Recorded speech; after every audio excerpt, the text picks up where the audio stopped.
bonsoir à tous et à toutes et bienvenue pour un nouvel épisode du Catch Asylum Podcast. Donc ce soir on va revenir sur la saison 4 de la Lucha Underground et je suis en compagnie d'Ambrosia. Salut. Et d'un invité un peu surprise, The Judge. Salut.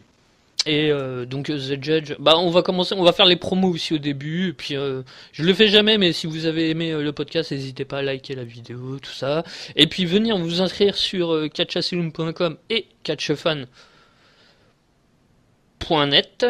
The Judge qui vient de Catchfan, et donc Ambrosia que vous connaissez, et qui vient de Catch Asylum, donc voilà, hein, donc on fait la promo au début, donc n'hésitez pas à venir participer sur les forums et tout ça, sur les deux forums, et puis voilà quoi.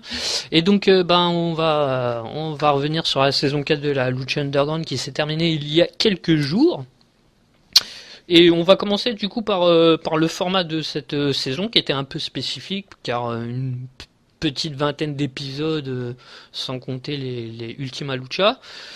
Budget serré, nouvelle salle, voilà, plein de choses qui pouvaient nous laisser penser que on allait être déçus, et puis au final on ne l'a pas été. Donc Ambrosia, qu'est-ce que ton avis sur le truc en général quoi de cette saison par rapport aux craintes que tu aurais pu avoir Alors moi déjà j'ai particulièrement apprécié le fait qu'on n'ait pas eu de coupure mi-saison comparé à la saison 3. J'avais vraiment peur par rapport à la salle, tu sais, qu'il n'y ait pas le même atmosphère qu'il y avait dans l'autre, que ça fasse pas underground, tu vois. Et j'ai trouvé que, à la limite, j'ai même pas vu la différence entre la nouvelle et l'ancienne salle, quoi. Tu vois, ils ont vraiment bien fait les choses. Même après, dans tout ce qui est segment, on retrouve toujours cette atmosphère un peu dark, un peu vraiment typique de la lucha underground. Et moi, j'ai beaucoup apprécié parce que j'ai pas vu d'énormes différences par rapport à avant. Je trouve qu'ils ont très bien géré leur budget du coup, parce que même on a eu aussi les groupes. Je pensais que ça ils l'auraient éliminé parce que c'est pas entre guillemets, c'est pas du tout vital quoi. Donc non, ils ont fait vraiment les choses. Moi j'ai pas vu, mis à part l'histoire de la coupure et bon certains catcheurs qui sont plus là, qui sont remplacés par d'autres catcheurs qu'on connaît peut-être un peu moins. Je n'ai pas vu la différence et j'ai trouvé ça très bien. Et toi The Judge, qu'est-ce que tu en as pensé de cette base? Alors, moi j'ai trouvé ça, le nombre d'épisodes est sympa parce que contrairement à la saison d'avant où ça s'est vraiment étalé et qu'il y avait trop de choses et en même temps pas assez, pour moi les storylines n'étaient pas assez poussées et on s'y perdait beaucoup. Là c'était plus clair. J'ai l'impression qu'il y avait moins de catcheurs aussi. Alors, je sais pas, c'est peut-être qu'une impression, mais du coup les histoires s'entremêlaient plus et j'ai trouvé ça vraiment très très bien réalisé. Après au niveau de la salle, moi perso j'étais super fâché par cette nouvelle salle.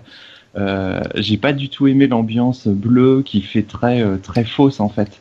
J'avais pas l'ambiance crasseuse de l'ancienne salle et d'ailleurs je m'étais amusé à voir un peu les réactions des gens sur internet et j'ai lu beaucoup de commentaires de plein de gens qui hurlaient à l'horreur et j'ai l'impression qu'ils ont dû retoucher après les images parce que au bout du deuxième ou troisième, l'ambiance bleue est très effacée et ça redevient un peu jauni, un peu crasseux et je pense qu'ils ont dû retoucher un peu les couleurs au niveau du montage, ce qui voudrait dire que les équipes de la lucha écoutent le public et essaient vraiment de faire leur maximum et ça c'est vraiment une très très bonne chose.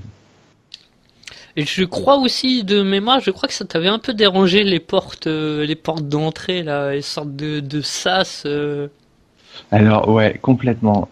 L'ancienne salle, je trouvais ça bien parce qu'on savait pas trop d'où ils arrivaient. Ils arrivaient dans un espèce de virage, ils passaient tout de suite devant le public.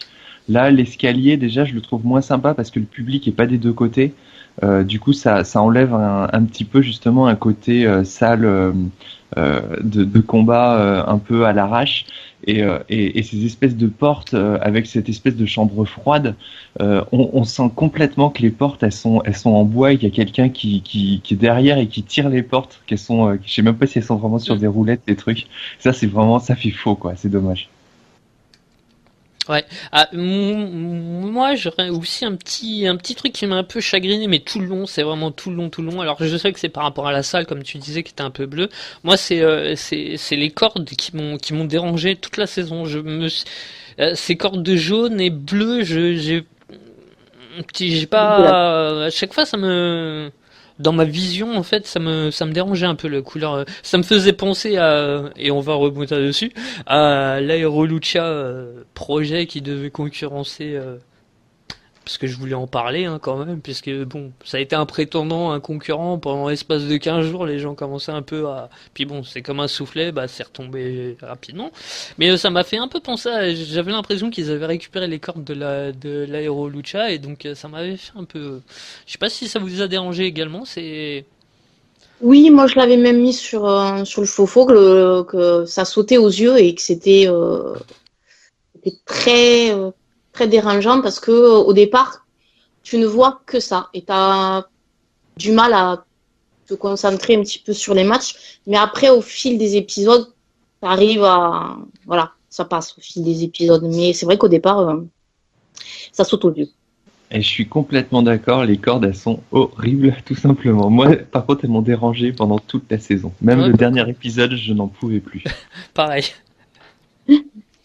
Et par contre, pour en revenir quand même à l'histoire de budget, je sais pas ce que vous en avez pensé, mais tout le long de la saison, ça se sentait au niveau c'était quasiment aux mêmes endroits. Alors c'était des fois, notamment ce vestiaire où c'est juste des plans qui changent un peu, mais tu sais que t'es toujours dans ce vestiaire. Il y a eu plein de segments. Alors bon, c'est pas une critique, hein, mais tu le constates, ça reste, ça ne fait pas du mal au produit final, mais tu vois que bon, on l'a vachement ressenti quand même ce manque de budget tout au long de la saison, quoi. Avec très peu de plans extérieurs, il y a eu notamment celui où Katrina est morte, et puis où là, bon, tu te doutes que c'est pas très loin de la salle non plus. C'est pas comme par exemple une saison où il y avait eu Vampiro et puis Matt Striker qui était en plein milieu du désert avec une bagnole et tout. Enfin, là, t'étais à l'opposé de tout ça, quoi. Mais bon, après, c'est pas une critique, hein, c'est juste que tu ressens le, le, le, le budget quoi. Et puis pareil dans le roster, mais bon il reste quand même Johnny Mundo et puis Pentagon comme tête d'affiche, donc en soi voilà il y a que Ricochet qui est parti, donc je sais pas si tu voulais en parler aussi Ambrosia ou pas, mais que... Non, moi j'ai ressenti au niveau des costumes. Ils sont moins. Moi, je fais. En tout cas, ce que je me rappelle de la première et seconde saison, ça m'avait vachement marqué. C'est que à chaque entrée, ils arrivaient en costume, justement, Prince Puma qui arrivait, donc Ricochet qui arrivait avec sa tête de Puma, les autres avec un dragon. Et que là, cette année, on l'a vu que à Ultima Lucha et tout ce qui faisait pour moi un petit peu le charme aussi de cette fédé par rapport aux entrées, les costumes, eh bien, ça y était pas. Même, je me dis, quand il y a eu le mariage de Mundo et Taya, les couleurs, tu te dis, bon, ils ont pris ces couleurs parce que c'était moins cher, c'est pas possible. Quoi. Non, c'était par rapport aux couleurs du World Wild. Ouais, enfin, ils auraient pu prendre autre chose dans ces cas-là. Parce que là, dans le moche, là, j'avoue qu'on fait difficilement mieux, mais bon.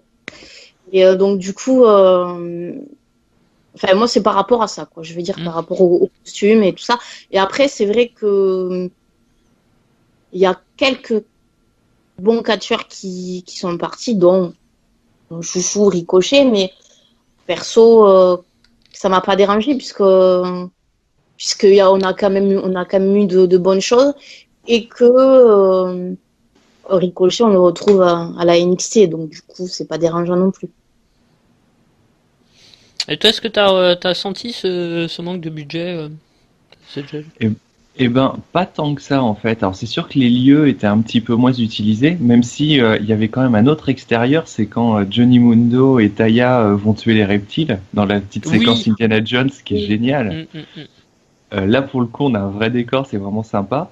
Après, alors c'est sûr qu'on sort pas beaucoup du vestiaire, mais en même temps, je trouve que ça colle à l'histoire. Tout a été bien écrit par rapport au lieu. Donc au final, moi, ça m'a pas du tout gêné. Et j'ai pas trop ressenti le souci des costumes, mais c'est vrai que maintenant que t'en parles, c'est vrai que il y avait moins de bling bling, on va dire. Oui, puis il y avait aussi un autre endroit, l'endroit du Rabbit Tribe.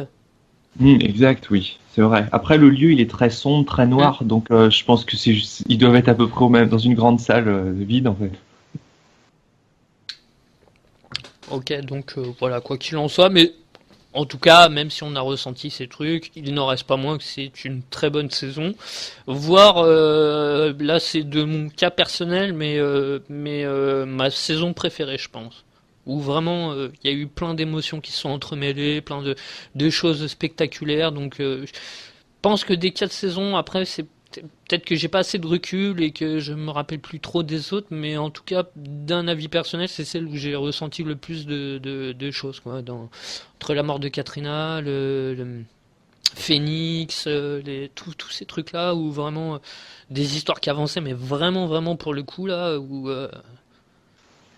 Donc ouais, donc je suis d'accord, je suis d'accord avec vous aussi concernant les 20 épisodes de la saison, c'est impeccable, ça sans trop de lutteurs, sans voilà, pile poil.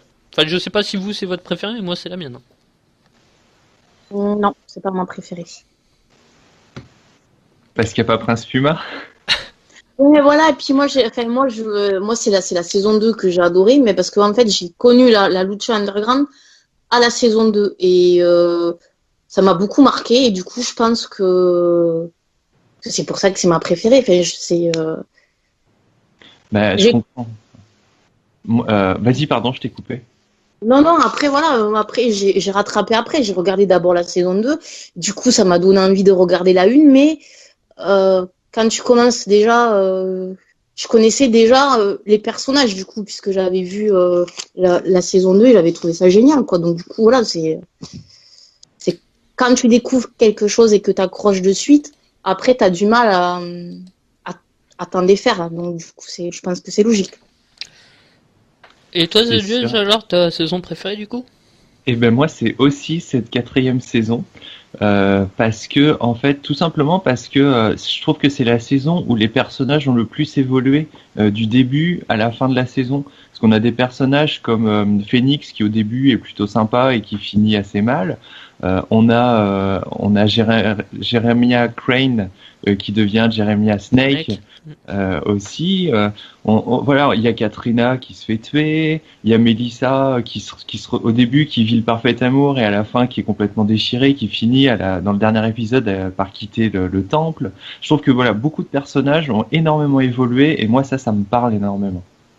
Et puis ce qui arrive aussi à la Rabbit Tribe, pareil Ah aussi, bah, tout ce développement où ils meurent tous les uns à la suite des autres et puis ils reforment un truc complètement. c'est ça aussi, en fait, il y a un côté très extrême dans cette saison, c'est qu'il y a des personnages qui meurent, il y a ceux qui sont sacrifiés par Matanza, il se passe vraiment plein de choses complètement improbables et que moi j'avais jamais vu ailleurs dans le catch. Et je pense que c'est aussi, et on en revenait à ce qu'on disait tout à l'heure, le fait qu'il y ait que 20 épisodes, parce que ça se trouve, tu l'aurais mis sur 40 épisodes, tout ça, ça aurait pas été aussi intense. Ça aurait été beaucoup plus dispatché dans les épisodes, et donc Mhm. du coup, tu aurais eu cette impression de... possiblement, ça se trouve, les autres saisons, elles sont autant intenses, mais comme il y a beaucoup plus d'épisodes, c'est beaucoup plus réparti en fait, et c'est... Et voilà quoi, en l'espace de 3 4 mois, tu t'en prends pas autant dans la figure quoi. Oui, c'est sûr que dans chaque épisode est très dense et du coup l'histoire avance vraiment et pour quasiment tous les catcheurs, dans chaque épisode il y a quelque chose qui est décisif dans son histoire à lui. Donc ça apporte ouais de l'intensité à toute la saison en fait. Après, t'as quand même l'impression que la Lucha Underground sur les précédentes saisons ont commencé des trucs, genre l'histoire du médaillon et tout ça, et qui savaient plus quoi faire, et qu'ils ont vite bouclé. Et c'est vrai qu'il y avait plein d'histoires qui avaient commencé dans les autres saisons, et qu'on n'a jamais eu le fin mot, et puis au fur et à mesure, ils essayent de bloquer, De finir. enfin de finir les, ouais, de Bah, mettre déjà, un ils font, terme. ouais, ils font l'effort d'essayer de terminer les choses qu'ils ont tentées. C'est comme l'histoire du gant. Au début, j'ai cru qu'on n'allait pas le revoir. Mm. Et au final, il revient et il a une vraie raison d'être, ce gant. Donc, c'est plutôt cool. D'ailleurs, il y avait dans la bande-annonce, en début de saison, on voyait Johnny Mundo avec le gant.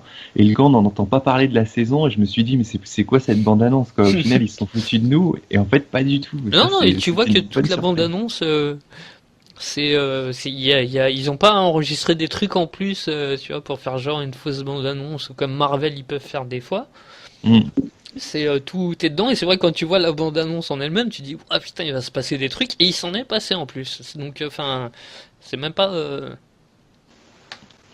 sans trop être spoilé, donc. Ouais, Bon, bah voilà. maintenant, Ouais. on va passer au prochain truc. Donc on va faire nos catcheurs préférés, après ceux qu'on a un peu moins préférés. Donc là, d'habitude on essaie de faire des tops, mais bon ça sert à rien parce que le mieux c'est de parler vraiment du plus de catcheurs possible. Donc quels ont été tes catcheurs préférés de cette saison?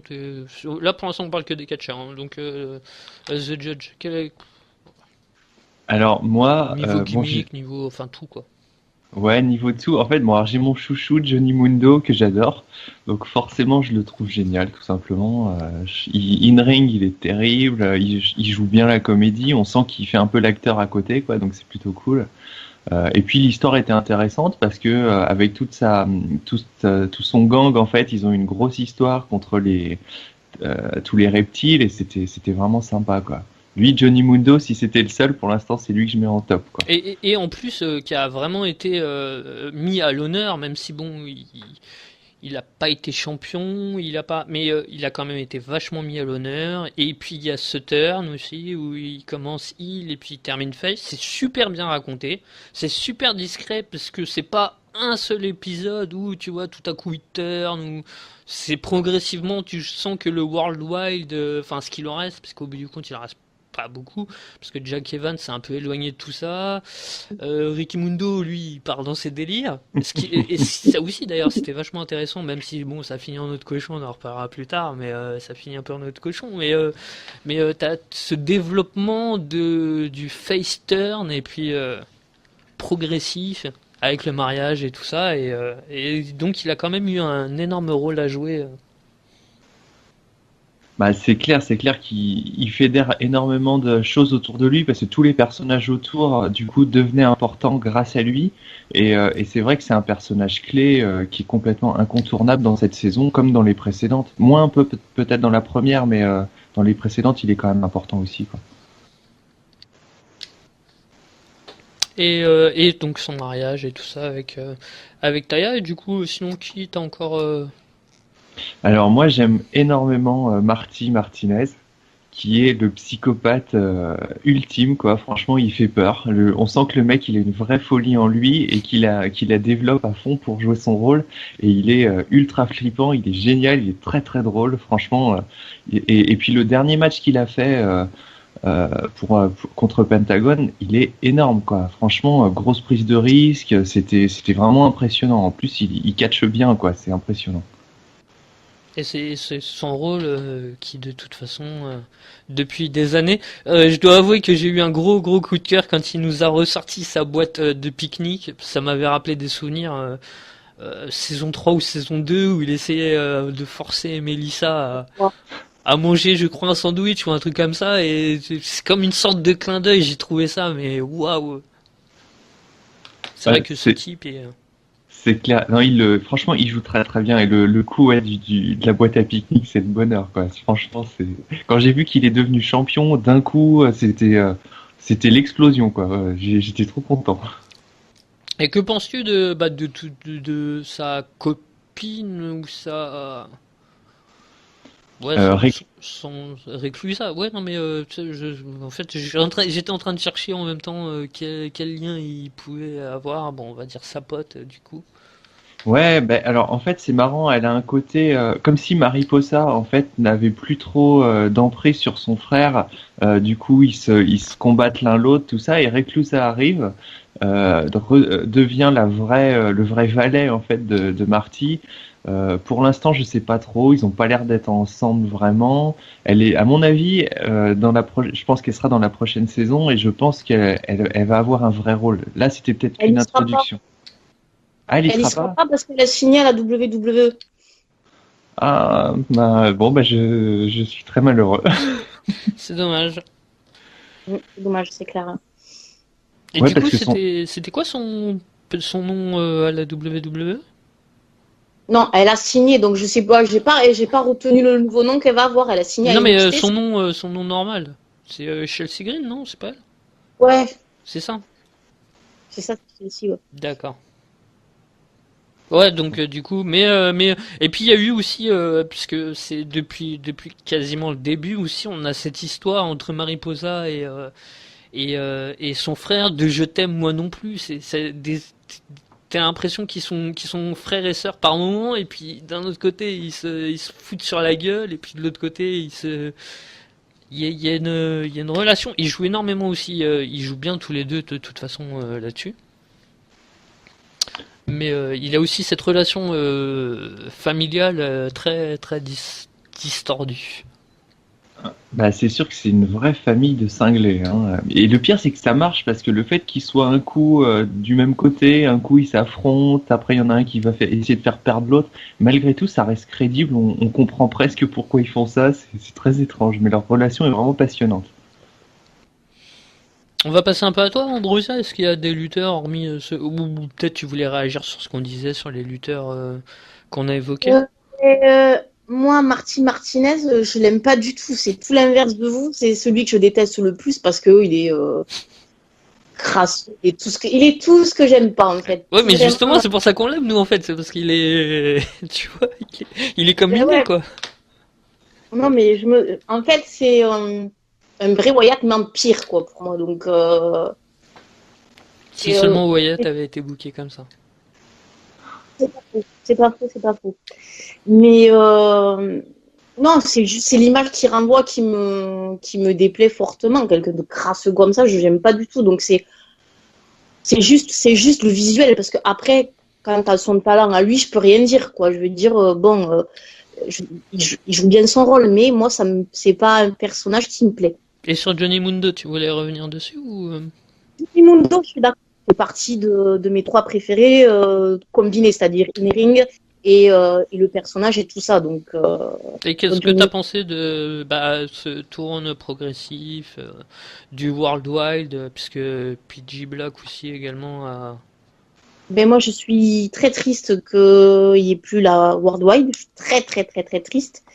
Parce que moi, j'adorais Vance, quoi. Donc, en plus du fait qu'il n'y ait plus ce groupe, eh ben, on va plus le voir non plus.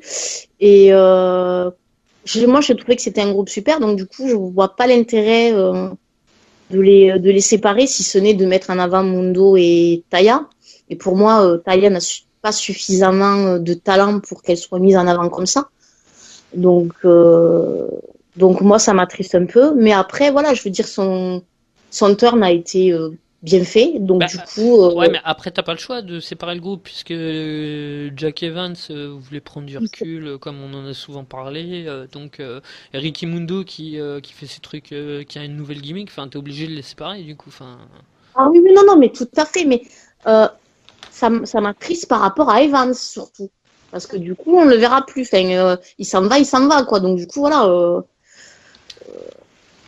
Voilà. Et c'était ma tag team préférée. Et donc, du coup, il n'y a plus rien pour moi. Donc, voilà. Mais après, Mundo reste, c'est un super catcheur. C'est quelqu'un qui a du charisme, qui connaît son métier, qui est dans le ring, c'est toujours propre, impeccable, tu t'ennuies pas. Donc voilà, je veux dire, il va faire partie des représentants de la lucha. Et donc du coup, on va pas se plaindre non plus, quoi. Je veux dire, mais Johnny Mundo, moi j'ai rien à redire, quoi. Très bien. Voilà, je peux pas dire plus que ce que vous avez dit, quoi. Et est-ce qu'il y a d'autres lutteurs que tu voudrais citer dans ceux qui t'ont plu cette année ou... Phoenix, évidemment, Phoenix parce que Phoenix in ring, voilà, amen.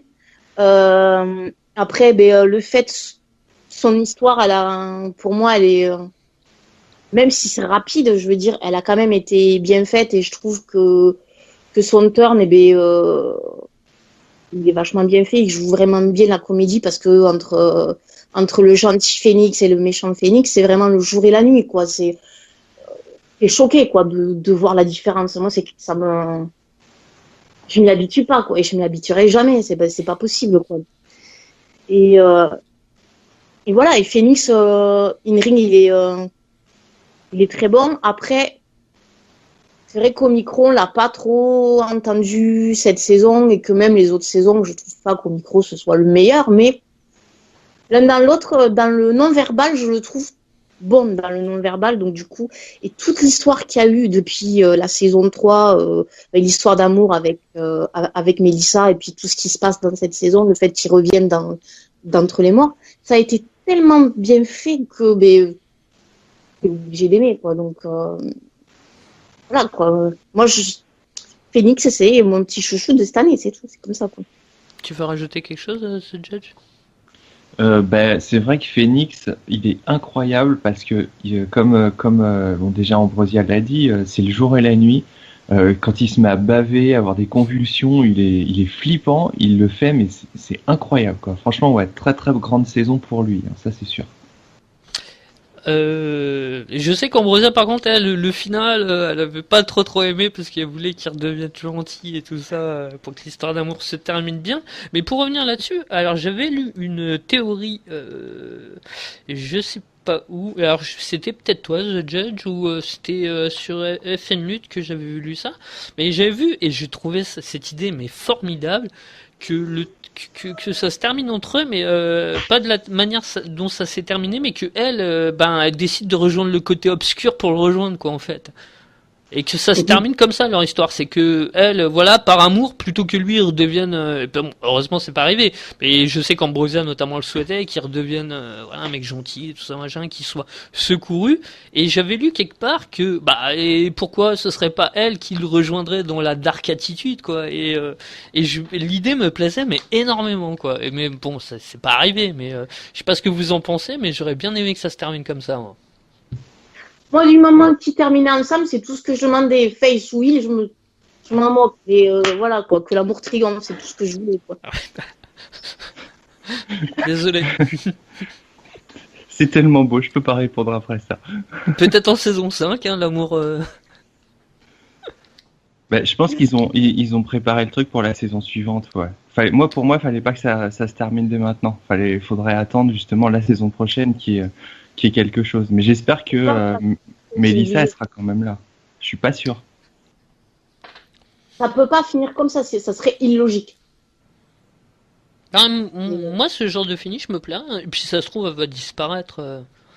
Ça se trouve, elle va disparaître. Enfin, et du coup, Ambrosia, est-ce qu'il y a quelqu'un d'autre qui t'a bien plu cette année? Alors, moi, il y en a deux autres. Donc, pour le personnage que j'ai adoré cette saison, mais c'est vraiment pour son personnage, c'est Ricky Mundo. Parce que, franchement, le coup, là, avec sa poupée, où il devient complètement cinglé, il le fait trop bien. Vraiment, t'as l'impression que t'es dans un film d'horreur. C'est Chucky. J'avais l'impression de regarder Chucky, quoi. Et je trouvais que l'évolution de son personnage était vraiment très bien par rapport au tout début où on l'a connu, où c'était vraiment le fanboy de Johnny Mundo, le mec tout gentil, limite soumis, enfin, et que là, il est complètement, il est méchant, il est vicieux, tout ce que tu veux, quoi. C'est vraiment, il le fait très bien en plus, quoi. Il est vraiment un fou, quoi. Il n'y a pas d'autre mot. Et j'ai trouvé ça totalement génial. Et j'aurais aimé que l'histoire, qui se concentre un peu plus sur cette histoire-là, parce que ça s'est terminé en autre boudin, justement, que c'est Taya maintenant qui est possédée Non, par la, ça en par la soi, poupée. c'était pas trop. Mais c'est surtout je pense que le plus gênant, c'est leur match qui n'a pas duré bien longtemps, Ultima Lucha, et puis le fait Mm. que voilà, limite il soit ridicule, alors que limite c'était un squash quoi le match. Oui, mais c'est moi ce qui me dérange le plus, c'est que je le trouvais très bien dans ce rôle-là et que du coup, dans la saison 5, on va pas le retrouver Mm. dans ce rôle. Ou alors, à moins qu'il soit que c'est lui grillé complètement les neurones et qu'il reste comme ça. On peut toujours espérer. Mais c'est dommage. Je trouvais que c'était Ou alors, on un peu pourra trop avoir rapide. un couple Mundo, mais alors où ce serait Ricky Mundo plus Taya quoi. Oh, yes! Mais C'est clair, ouais. l'histoire d'amour alors. Je croyais que Ah tu me non, non, dis. non, non. Bah, pour moi, Taya, elle est pas assez bien pour Mondo. Alors, tu sais, donc voilà. Et non, non, mais ouais, ça serait pas mal comme idée. Et toi, The Judge, alors qu'est-ce que t'en as pensé de Ricky? Ben moi, Ricky, je l'ai trouvé ouais flippant avec sa poupée, c'était vraiment cool. Et puis les autres personnages autour de lui le jouaient bien aussi parce qu'il le rejetait, on sentait le mal-être du personnage. Il part dans les bras de cette poupée qui au final le possède et tout, c'est le bonheur à regarder. On se demande toujours ce qu'il va faire parce que quand il se met à tuer l'avocat, on se dit waouh, ça va loin. Et puis bon, par contre, ouais, c'est vrai que le dernier match, Ricky Mundo contre Taya, malheureusement le match était pas hyper intéressant.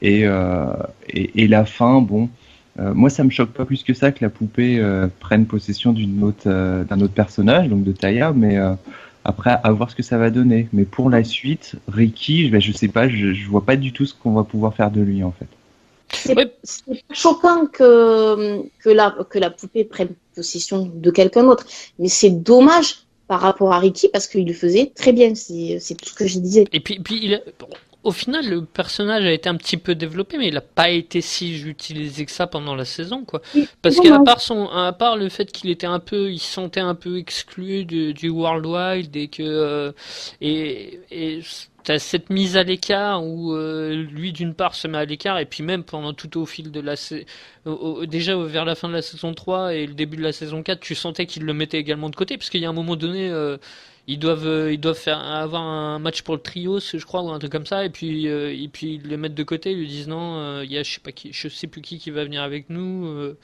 Son meilleur ami à Mundo, je sais plus comment il s'appelait. Ah oui, si, ouais, oui, Johnny Wrestling, non Joey Wrestling. Joey, voilà, ouais, Joey Mercury, quoi. Et oui, c'est exact, je m'en rappelais plus. Ouais, c'est ça. Ouais, et donc, ouais, t'as déjà cette mise à l'écart. Donc, et au final, il n'a pas été tant utilisé. Il a eu un bon rôle, mais ça n'a pas été trop utilisé, parce qu'il a eu qu'une seule feu comme ça. Donc, enfin, qu'un seul match. Sinon, petit aparté, j'en ai pas parlé avant, j'aurais peut-être dû, parce que j'y pensais en plus au moment de faire ce podcast. Qu'est-ce que vous avez pensé Il y a eu un truc en plus cette année par rapport aux autres années qu'il n'y avait pas, c'était le bruitage. Il y a eu le bruitage par exemple du lapin vers le début de la saison, les os cassés par exemple et à chaque fois tu avais ce petit bruit sonore qui était rajouté pendant les matchs que j'ai trouvé sensationnel. Et je serais même client pour qu'il y en ait beaucoup plus à la prochaine saison. Alors je sais pas vous, mais je trouve que ce petit bruitage, notamment c'était le bruit du lapin qui sautait dans un match du Rabbit Tribe, là, tout début, quand ils étaient en première version. Il y avait un mec qui sautait, puis t'entendais les bruits de saut comme ça, un peu cartoonesque. Ah, t'as aussi bah, il casse des jambes ou des bras, bah, il y a les bruits, un peu de bruitage d'os. Alors, je sais pas ce que vous en avez pensé, mais moi, je me suis régalé avec ça. Alors moi, les bruitages d'os, j'ai trouvé ça très très cool. Ça m'a un peu surpris par contre les bruitages de sauts justement des lapins et tout ça, mais au final c'est un côté vraiment fun, d'autant qu'au moment où ça arrivait, la Rabbit Tribe était encore plutôt une équipe un peu comique quoi. Hmm. Donc ça collait très très bien. Bah, moi, Donc, je me rappelle même pas. donc, pour les bruitages, et donc, bah, toi, en Brésil, ouais, ok.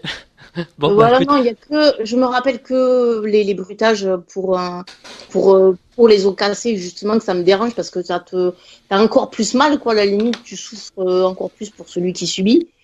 Mais, ouais, je suis pas sûre d'être fan, quoi. Arrivé, ouais. Ouais, tu souffres 2 fois plus, quoi. Donc, pas la peine. et sinon, du coup, qu'est-ce que vous avez pensé de la nouvelle vague de catcheurs qui a débuté dans cette saison 4? Donc, il y a eu Sammy Guevara, il y a eu Jack Strong, Bon, Big Bad Steve, fluo, là, c'est pas quoi, là, celui qui est tout en fluo, là. Licious. Voilà, ouais. Hmm. Ouais, qu'est-ce que vous avez pensé de... Est-ce qu'il y en a qui vous ont marqué en particulier, The Judge? Est-ce qu'il y en a un qui a retenu ton attention? Alors oui, Sammy Guevara, je le connaissais pas, et dès le début, il m'a impressionné, un truc de malade. Il est super. Elle Franchement, moi, je va te sauter au cou, hein, fais gaffe. Amen, voilà. Non, Moi, je l'ai vu dans plein de petites fédérations et il est génial du début jusqu'à la fin niveau in-ring.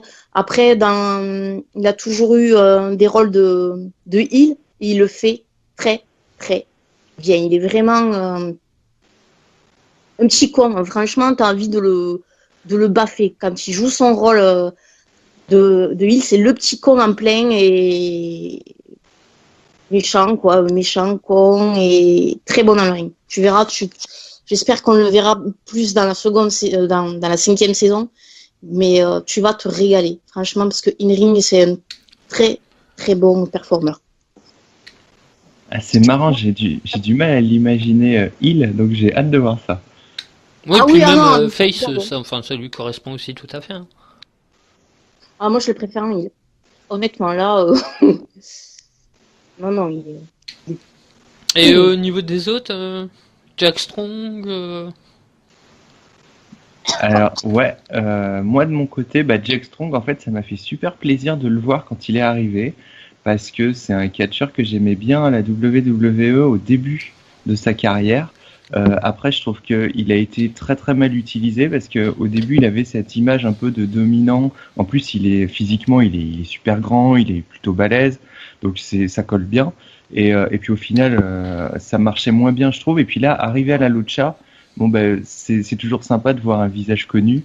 Je savais pas ce qu'ils allaient en faire, mais au final, un peu déçu par son utilisation, bien qu'à la fin, il devient intéressant. je suis complètement d'accord avec toi. Si ce n'est que je serais encore plus sévère. Moi, c'est dans mes flops de l'année, donc pour après, mais pour moi, enfin, il a aucun donc on va peut-être le voir sur la saison 5 s'il y a même de fortes chances, mais là, il a quasi aucun background, enfin là, pour le coup, zéro. c'est vraiment juste le gars qui est là parce qu'il a un nom, quoi. Il a Ouais. aucun passif, rien. Enfin, ouais, j'ai eu énormément de mal à accrocher, mais bon, après le dernier épisode, voilà, quand tu vois le dernier épisode, tu dis, oui, yes, cool, yes, on va enfin passer aux choses sérieuses. Et sinon, il y a d'autres Licious Moi, peut-être? je voudrais rebondir sur 2 choses, en fait. Vas-y.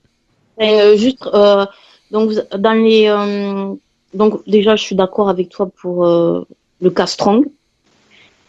Ensuite, vous n'avez pas parlé de CEO, là, j'arrive à son nom, là, le tout fluo, là, Licious. Après, Xo, je crois que c'est Xo, mais j'ai jamais ouais, fait attention comment il le prononçait. Il le prononce Exolicious. Exo. Licious. voilà. Donc, moi, c'est très bon in-ring. On va pas dire le contraire, hein. Mais moi, c'est un personnage qui me choque.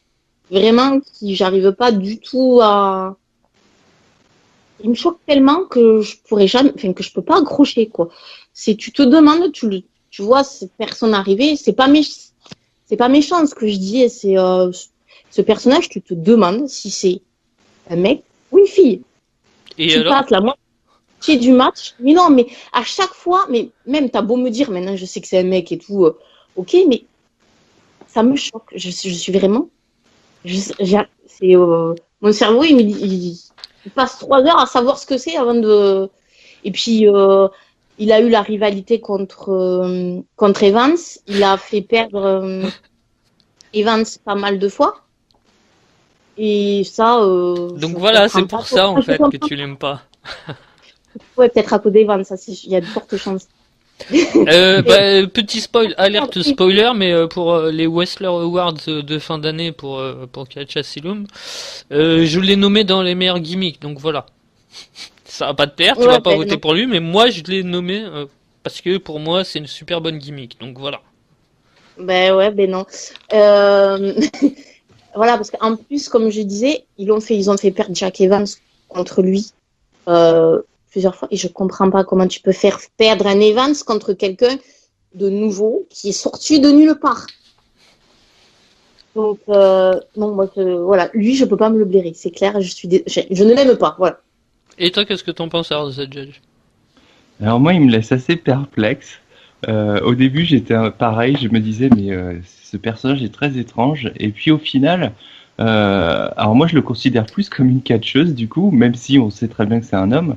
Mais en fait, ce que je trouve très fascinant dans ce personnage, c'est qu'il fait très années 80, sauf qu'un personnage comme ça ne serait jamais, aurait jamais pu monter sur un ring dans les années 80, justement. Du coup, c'est un extraterrestre et in-ring, il est cool. Quand il fait le grand écart ou tous ces trucs-là, c'est énorme, quoi. Franchement, moi je l'aime bien. Après, je suis pas fan, mais quand je le vois qui arrive, je me dis ah oui, c'est vrai qu'il est là et bon bah je vais passer un moment sympa, quoi.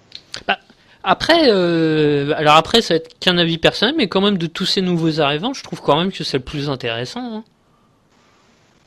Ouais, bah c'est le plus marqué en fait. Parce Oui, que voilà. c'est ouais déjà il a une gimmick vraiment qui ressort, il est original et puis en plus bah voilà, une ring. Contrairement par exemple à Sammy Guevara et Guevara qui arrive et qui n'a lui aussi après on l'a pas beaucoup vu donc mais qui a pas beaucoup de background non plus quoi donc Parce qu'on ne le voit pas assez, hein, mais t'inquiète pas qu'on le verrait plus, tu verrais que. est-ce qu'il Tu y a verrais encore que. du monde que vous voulez citer? Moi, je vais faire un petit, pas une petite aparté, mais moi, je vais citer quelqu'un qu'on n'a pas Moi encore aussi. cité et qui, depuis 2 saisons, c'est mon catcheur préféré à la Lucha Underground, j'allais dire à la WWE. C'est Killshot. Ouais. Son background, Celui son histoire, ne serait-ce que le dernier, enfin, quand il part, c'est tellement, je trouve que c'est le personnage qui a été le mieux écrit de ces 2 dernières saisons. Toute son histoire complète, le fait qu'il se retourne contre le mec qu'on impose dans son équipe, Son of Havoc. Je trouve que et puis voilà, il reviendra pas. Hein, contrairement, je sais plus qui me disait non mais il reviendra peut-être. Non, il reviendra pas. c'est moi. C'est sûr, il reviendra pas. Mais je trouve que Et pourquoi? c'est le personnage le mieux écrit qui a fait les meilleurs matchs dans les Ultima Lucha, dans les deux. Moi, c'est les deux Super. où il participait. C'était mes deux préférés de ces deux derniers saisons, de ces 2 dernières saisons. Je trouve que ce personnage est incroyable. Donc, enfin, j'ai adoré de bout en bout. Et puis, la façon dont il part à la fin est tout tellement classe, tellement.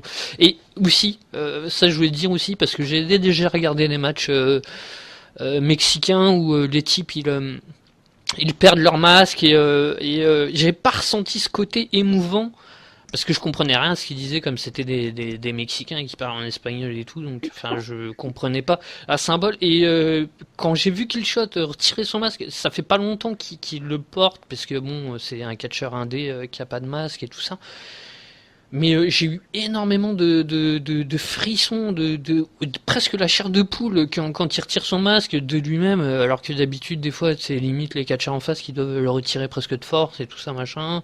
Comme pour les cheveux, par exemple. Et j'ai trouvé ça vachement émouvant qu'ils disent, je m'appelle truc Strikeland, j'ai cet âge-là, je lutte depuis tant et je comprends pourquoi les Mexicains sont tellement attachés au masque et que quand un lutteur au bout de 10 ou 15 ans au Mexique il perd son masque et tu vois beaucoup d'émotions. Je la comprenais pas à l'époque mais maintenant je la comprends mais j'ai été bouleversé presque. Donc je sais pas Ouais. vous mais en tout cas ouais c'est mon catcheur préféré. Je voulais en parler justement parce que lui, il était dans mon top 3 pour le in-ring, mais on peut pas en parler mieux que toi, quoi. Le truc, il est là, quoi. C'est que. euh, Moi, je dirais que c'est quelqu'un qui m'a vachement impressionné justement à cause de son in-ring, plus que par rapport au personnage. Parce que toi, tu as bien aimé le perso, tout ça. Donc, je trouve qu'on l'a pas suffisamment vu pour que ça m'ait fait réellement quelque chose, sauf à la fin, évidemment. Ah, mais la saison 3 quand même, la saison 3 où le type, il est, si je dis pas de bêtises, il est abandonné, il fait la guerre avec son pote et tout, il est abandonné sur le terrain et tout, alors que son pote le croyait mort et tout. Enfin, il a une histoire, un background assez waouh, quoi. Il revient pour se venger et tout. Enfin, c'est... Ben, moi, je sais qu'il m'a surtout interpellé l'année dernière à Ultima Lucha, le match qu'il a fait à Ultima Lucha 13. C'est là où il merde, quoi. Le mec, il en veut, il est bon quand il est passé à travers la fenêtre ou la table en verre, je sais plus quoi, ce que c'était. Enfin, il a eu du verre partout, là. Et moi, c'est à ce moment-là que j'ai commencé un peu plus à m'intéresser à ce personnage, parce qu'après, l'histoire en elle-même, enfin, l'histoire, c'est des vétérans de l'armée, enfin, tous ces trucs-là, c'est pas quelque chose qui me parle. Donc, du coup, voilà. Mais après, quand tu vois ce que le mec est capable de faire in ring, bon, amen, quoi. Tu es obligé d'aimer, quoi. Et toi, The Judge, alors, par rapport au personnage, par rapport au... Bah, moi, Killshot, il me plaît dans le sens où c'est un des personnages qui a une histoire avant la Lucha Underground.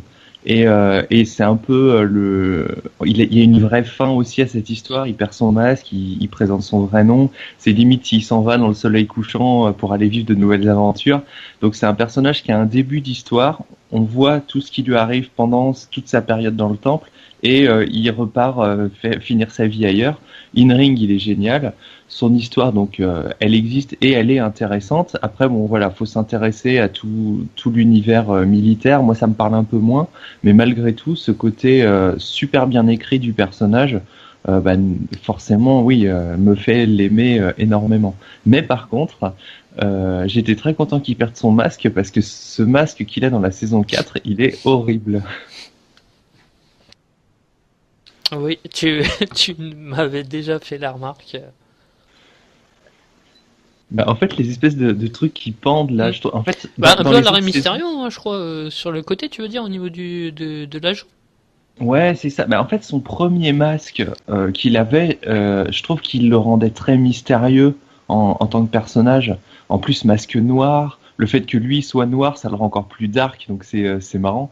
Mais du coup, c'est vrai que il y a eu de la couleur. Je crois qu'il y a eu du vert ou du violet sur son masque dans la dernière saison. Et pour le coup, ouais, les trucs qui pendent, moi, ça m'a gêné. Alors que sur les autres, ça me gêne pas forcément, hein. Est-ce qu'il y a d'autres personnes que vous voulez évoquer parmi les Evilis, Son of Havoc, The Mac ou King Cuerno, à mon grand désespoir qu'on voit pas assez et qui est pas assez hypé. Paul London et le Rabbit Tribe, est-ce qu'il y a des trucs comme ça qui vous ont également où vous êtes un peu resté sur votre faim avec tous ces Pentagon aussi qu'on n'a même pas d'habitude en plus les autres années on le met vachement en avant mais là bon Pentagon a fait du Pentagon mais il n'y a pas eu plus que ça quoi. Oui. Eh ben, moi, vas-y, Ambrosia. Non, mais c'est bon, vas-y. Pour moi, Pentagon, c'est cette saison pour moi qui se révèle. La première saison, je l'aimais pas, tout simplement. Je le trouvais assez intéressant parce que personnage assez bizarre, mais voilà, il me plaisait pas plus que ça. La deuxième saison, pareil, pas plus. Et puis c'est dans cette dernière saison où vraiment, il m'a vraiment touché pour la première fois. Donc ça y est, j'aime bien Pentagon Dark. Et quel est le parce que bon il a rien fait de spécial, il a pas eu une feu de Bah, je crois que finalement, c'est peut-être ça qui m'a plu, c'est qu'on n'ait pas essayé d'exagérer son personnage en le rendant ultra puissant, d'autant que la place elle est prise par Matanza. Du coup, il a juste ce côté un peu sombre, un peu. Puis c'est peut-être justement ce qui lui est arrivé dans les autres saisons avec sa relation bizarre avec Vampiro et tout ça. Ça a complété en fait son background au personnage et du coup là, pour moi, c'est maintenant qu'il est complet et c'est maintenant qu'il est intéressant. Après, il a été champion aussi, donc du coup, c'est vrai que ça marque un peu les choses. Et sinon, est-ce qu'il y a d'autres choses que vous voulez évoquer, comme les tribus notamment? On va faire les tribus dans leur globalité, comme la tribu du lapin ou la La tribu. tribu du lapin, je trouve ça dommage. Moi, je l'adorais. Donc, elle était très marrante et tout. Et c'était toujours sympa et fun. Tu savais que tu allais passer un bon moment bien sympathique en les regardant. Et là, du coup, la nouvelle tribu, entre guillemets, c'est plus, dark, c'est plus un peu, un peu plus violent, un peu moins marrant. Et du coup, pour moi, en tout cas, ça me plaît un peu moins, quoi. Tu dis ça parce que Samy a rencontré Mister Socket. C'est pour ça. Non, non, non, non, parce que moi, après, j'adorais la Rabbit. Ça y est, Tribe. voilà, Tribe. La tribu, C'était c'est vraiment plus. marrant, quoi. Et puis, j'adorais le rôle qu'avait Paul London, là, tu vois. Et là, du coup, on va plus le retrouver comme ça. Donc, c'est dommage, parce que ça fait du bien quand même d'avoir quelque chose de rigolo au milieu, quand même, aussi. C'est pas mal. Bah, ce sera après, ce rôle de rigolo sera joué notamment, je pense par exemple à Big Bad de Steve qui peut potentiellement avoir un truc assez comique, assez fun quoi à jouer. Ouais, Notamment. moi ça va me manquer un peu en fait l'Arabi Tribe aussi parce que Malasuerte et Saltador, je trouve qu'ils fonctionnaient super bien avec Paul London et du coup c'est vrai que le nouveau groupe qui est très sérieux, bah, ça enlève un gros pourcentage de personnages comiques et Mhm. pour moi dans le catch c'est les rares personnages comiques que j'ai vraiment appréciés parce que souvent on a l'impression que c'est plus pour enfants, que c'est plus de l'humour un peu lourdeau. Et là, pour le coup, alors c'était pas non plus de l'humour incroyable, hein, mais je trouvais ça vraiment frais, quoi. Voilà, c'est ça.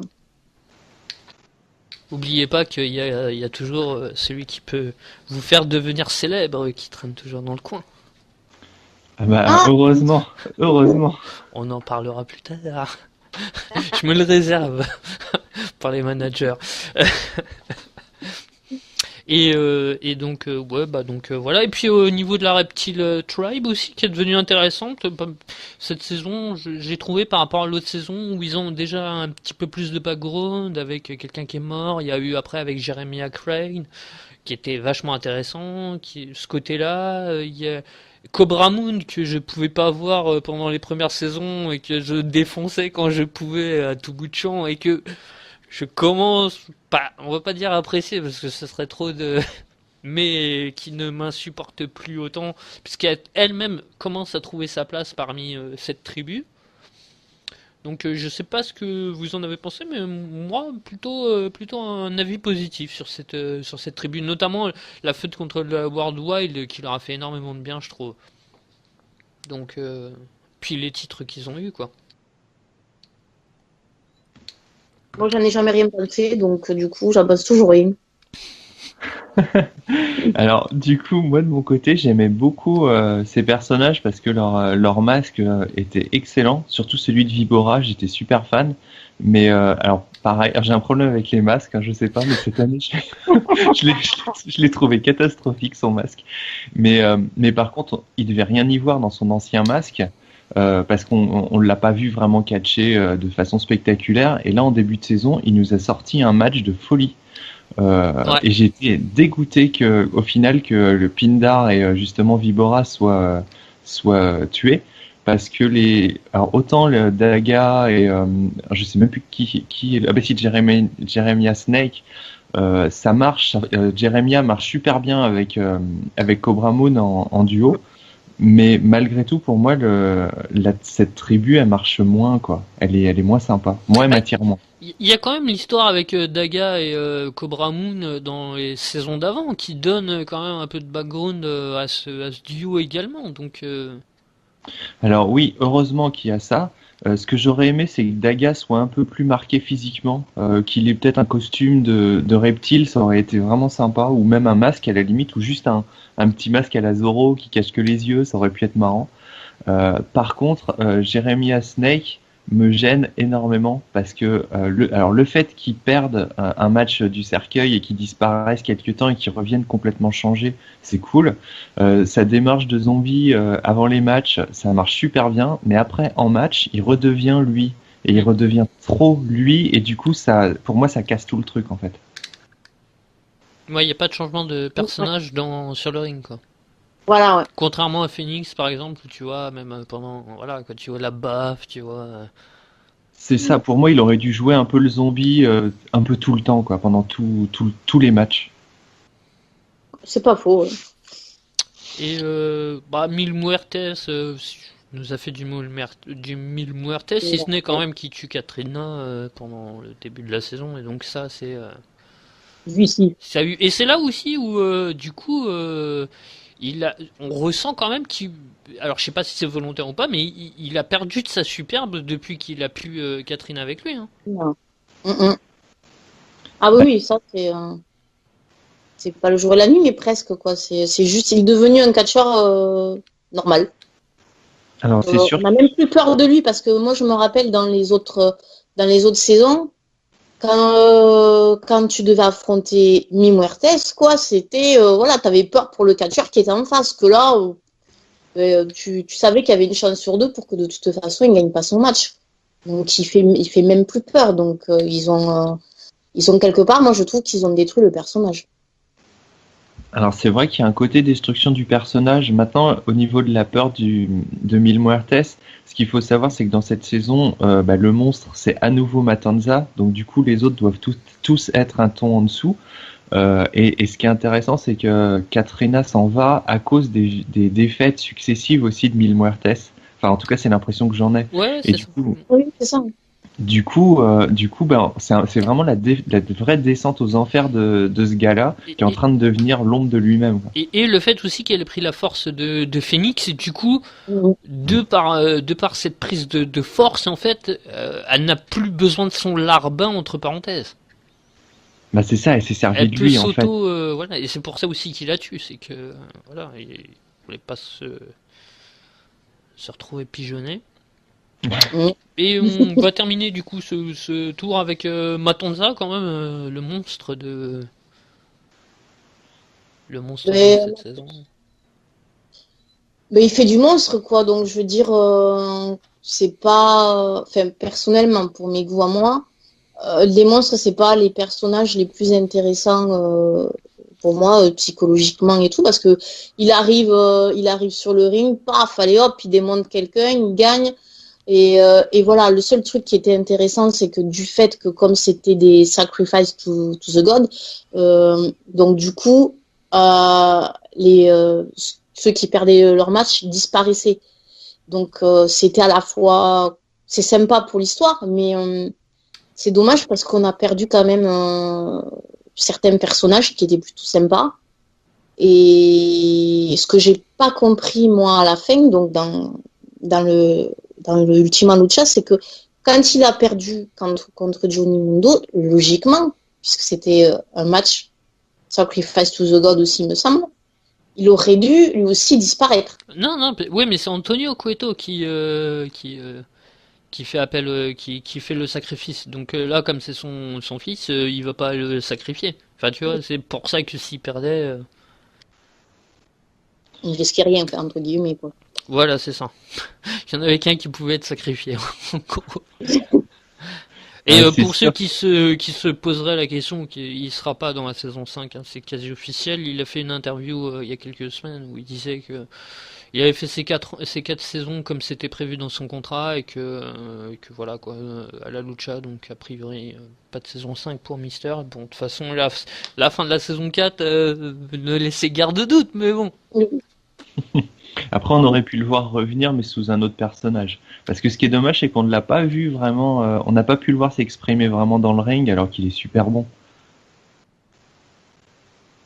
Ouais, il y a eu quand même quelques matchs où il n'était pas forcément ultra dominateur et. Ouais, bah heureusement, il y a eu Ultima Lucha où on a pu le voir un peu plus déjà. Mais après, par contre, on parle du costume ou pas qu'il avait? Vas-y, fais-toi plaisir, on parle des catcheurs en général. Parce que du coup, moi, je suis un peu perplexe devant ce costume de ce dernier match, parce que en plus, si c'est vraiment son dernier match, enfin apparemment ça l'est. Mm. Je trouve pourquoi lui avoir changé son costume maintenant, et surtout pourquoi ce costume, parce qu'il est ridicule quand même. Ouais. On dirait un espèce de cosplay raté de Musclor, c'est terrible. Avec son masque aussi qui était assez particulier. Bah oui, j'ai trouvé ça vraiment dommage parce que pour le coup, moi j'étais content de Matanza cette saison parce qu'il retrouve son statut de vrai gros monstre et quand il sacrifie les personnages au début, bon bah on sait que c'est des catcheurs secondaires donc à la limite qu'ils disparaissent ou pas, on en a rien à faire. Moi après quand il a commencé à se battre contre Saltador et son pote, ça m'a vraiment fait du mal. Et puis ça va jusqu'à la fin. Quand ils se retrouvent contre Taya, là je me disais mais c'est pas possible quoi. Et on se demande jusqu'où ils vont. Donc il y a ce côté un peu qui fait flipper quand même le spectateur, qui est intéressant. Et puis sachant qu'en plus on avait déjà vu des résurrections, why not pour les autres quoi, tu vois, pourquoi pas Voilà, les c'est autres ça, aussi. ouais. Mais bon, a priori, tous ceux qui sont morts en sacrifice ne reviendront pas. C'est pas prévu. Et bah du coup au niveau des flops, enfin peut-être que vous avez pas de flop à proprement parler, mais des trucs qui vous ont, des catcheurs qui vous auraient peut-être un peu moins plu. Ou moi j'ai déjà dit que en tout cas pour le mois c'était Jack Strong, Ouais. un des plus gros flops entre parenthèses, même si ça laisse présager une grosse bonne saison 5 avec lui, mais après, il y a pas Aerostar, Azteca. Je commence à avoir un gros problème avec lui. Je le trouvais déjà vachement insipide dans les autres saisons. Notamment Ah, quand il était avec Rey Mysterio, l'élève contre le maître et tout ça dans les précédentes saisons. En fait, ce type, il a quasiment pas de background, il a quasiment pas de... Là, il se mêle presque au oui. couple Phoenix et Melissa, mais sans réel rôle. Enfin, depuis, ouais, c'est Vraiment un de pote du couple, d'accord, mais enfin bon, pourquoi tu viens te mêler de leur histoire? Enfin, qu'est-ce que, à la limite, qu'à la fin il essaye je sais pas, par exemple, d'embrasser de force Melissa ou un truc un peu tac, tu vois, que tu comprennes ses arrière-pensées, mais bon, il a même pas l'air d'avoir d'arrière-pensée. T'as l'impression qu'il est juste bouqué comme ça. Donc je sais pas ce que vous en avez pensé, mais je l'ai trouvé vachement insipide cette saison. Bon, moi, alors, ce que j'en pense, c'est In-Ring, moi, il me va très bien. Il n'y a pas de problème. Mais après, c'est niveau personnage, il est fade. Il a, moi, je l'ai jamais vu avec du charisme et je suis pas sûre que ce soit parce que on ne lui a pas donné forcément une bonne histoire, parce que c'est une bonne histoire même pas, entre guillemets, on lui a rien donné parce que, comme tu dis, le fait qu'il se mêle de l'histoire de Phoenix et Melissa, c'était une très bonne idée à la base, mais il aurait fallu construire quelque chose autour de ça. Pourquoi est-ce qu'il s'en mêle? Et il y a rien qui est fait. Mais même s'il y avait eu ça, s'ils avaient vraiment fait quelque chose, je suis pas sûre qu'il a les capacités de comédie pour pouvoir le faire. C'est pas que même dans les autres saisons, il a toujours été fade. Et c'est vraiment dommage parce qu'il est bon, quoi. Donc moi, je sais que je suis pas aussi intransigeante que toi. Je l'aime bien parce que moi, du moment que le in-ring va, je pardonne beaucoup plus de choses à côté. Mais c'est pas quelqu'un qu'on pourra vraiment apprécier autant qu'un Phoenix ou un comment ça s'appelle, celui qui est revenu là à la WWE, Six One Night là. Voilà, ouais. On pourra pas, ce sera jamais quelqu'un qui aura autant de charisme que ces deux-là, quoi. Toi, t'en as pensé quoi, The Judge, de cette saison de tour de l'année Ouais. Ben moi en fait je trouve il y a un petit côté intéressant dans le sens où c'est le bon gars quoi. Il est champion Gift of the Gods. Du coup il met sa ceinture en jeu alors qu'il est même pas obligé. Et puis c'est un peu le personnage qui a pas de bol au final, parce que c'est toujours l'éternel second, je trouve. La saison d'avant, c'était l'élève de Rey Mysterio, donc au final, qui est à l'honneur, Rey Mysterio. Là, on le retrouve, il essaie de se rapprocher de Melissa, mais il y a Phoenix qui est devant lui et qui a sa place, donc au final, il a toujours pas sa place, donc il est pas le bienvenu non plus. Après, quand il est champion, il se fait piquer la ceinture. Donc, en gros, c'est un peu le Pierre Richard de la lucha underground. Il a pas de bol, quoi. Non, moi j'en vois un autre de Pierre Richard. J'en parlerai tout à l'heure. Mais j'en vois un autre qui se fait défoncer à chaque fois qu'il apparaît, qui perd ses membres, je sais pas, il a dû se faire au moins casser les bras 3-4 fois depuis. Et les jambes, enfin tout son corps est meurtri. Je vois bien de qui tu veux parler. On voit tous, ouais. Et ben du coup on va rebondir, à moins qu'il y ait quelqu'un dont vous voulez parler vite fait. Je pense qu'on a fait le tour à peu près du roster. Ouais, il y a que Joey Ryan, c'est dommage, on l'a pas vu trop cette saison. Un peu en... Et je commence en plus à bien l'aimer dans ce trio un peu farfelu avec Ivelis, lui, et puis Lichus. Mais je me disais que ça pouvait potentiellement faire des étincelles parce que, bon, bah, c'est Ryan, quoi, Joey Ryan, donc Penisman, donc, enfin, je sais pas, entouré de 2 femmes, donc ça pouvait déraper à tout moment. C'est vrai que moi aussi, j'avais beaucoup d'attentes là-dessus, mais au final, ils ont été très sages, hein. Par contre, moi, j'aimerais bien parler d'un autre catcheur, qui m'a beaucoup manqué sur la fin, c'est quand même Brian Cage, quoi. Ben vas-y, parle. Oui, parce que du coup, il fait un bon début de saison, il est au top, il se bat contre Pentagon pour le titre, et puis tout à coup, il disparaît, et puis on sait pas où il est, on n'en entend plus parler. Je trouve ça assez bizarre. Je crois qu'il se fait péter le bras, je crois, par Pentagon, il me semble. Ouais. Ouais, c'est possible. Je me demande s'il se fait pas péter les 2 bras. D'ailleurs, je crois, j'ai le souvenir, je crois qu'on le voit ramper sur le ring. Il essaye de se rattraper sur un bras, il peut même plus. Mais je trouve que sa fin a été étrange en fait, parce que c'est pas un homme, c'est une machine, quoi. Après, faudrait peut-être voir s'il s'était pas blessé ou un truc comme ça et qui pourrait expliquer aussi ça. Parce que Mm. généralement, c'est ça, hein. C'est par exemple Dante Fox, Mais non, c'est parce parce qu'il qu'il était était, blessé. il était pas, enfin, à mon avis, il était pas blessé parce que tu le voyais quand même à Impact, quoi. Donc, du coup, moi, cette année, je l'ai plus vu à Impact que à la Lucha. Je regarde en même temps si vous pouvez genre meubler ou... C'est vrai qu'on l'a beaucoup vu catcher à Impact. Après, la lucha, ça a été enregistré avant, donc c'est vrai qu'il a peut-être eu une blessure, je sais pas du tout. Mais après, Non, ça non, sort. non, non, non, il a pas... Non, a priori, il a pas été blessé. Non, parce que ça a été enregistré au mois de février, au mois de mars, la lucha, donc... Mm. Donc, non, il a fait plein de dates pendant ces périodes-là, donc... Est-ce qu'il était déjà booké ailleurs pendant certains week-ends? C'est possible aussi. Après, c'est sûr qu'il a aussi été dans la lumière les autres saisons, donc c'est vrai qu'ils avaient peut-être un peu moins besoin de l'utiliser. Oui, ou peut-être que carrément, on ne le sait pas, mais du coup, il a quitté la Fédé, on ne sait rien.